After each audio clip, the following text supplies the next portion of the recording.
The external sector has been one area which has been causing some concern.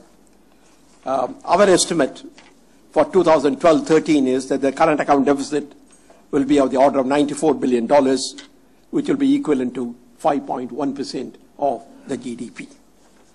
The March numbers regarding export are even better than what we had expected, and therefore in the final analysis it could be slightly lower, but it will be only in this range.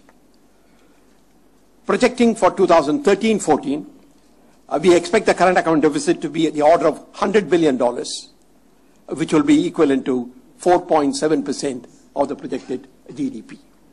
Therefore, going ahead, we think that the current account deficit will come down from 5.1% of GDP to 4.7% of GDP.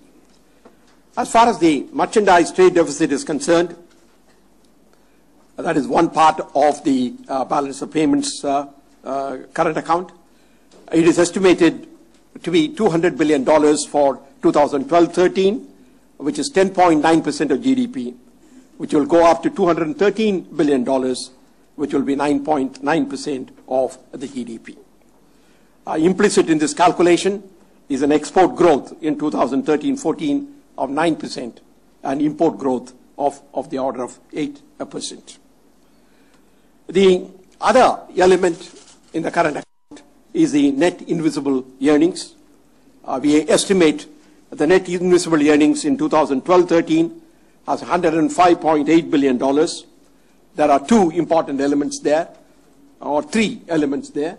One is the software and other exports, service exports. The second is the private remittances. And then there is a net investment income, which is usually negative. Taking the detailed numbers are given in the table, we think that in 2012-13, the net invisible earnings would constitute 5.7% of the GDP. You can see how the numbers come. 10.9% is a trade deficit, merchandise trade deficit. Earnings give you about 5.7, giving you a current account deficit of 5.1% after rounding off. In the 2013-14, we expect the merchandise trade deficit to come down from 10.9% of the GDP to 9.9% of the GDP. I had mentioned already that the current account deficit will be 4.7%. That means the net invisible earnings will be something like 5.3% of the GDP. This certainly, the trend is in the right direction, but all of us recognize that we need to bring about a greater correction in the balance of payments. The current account deficit still remains at a very high level.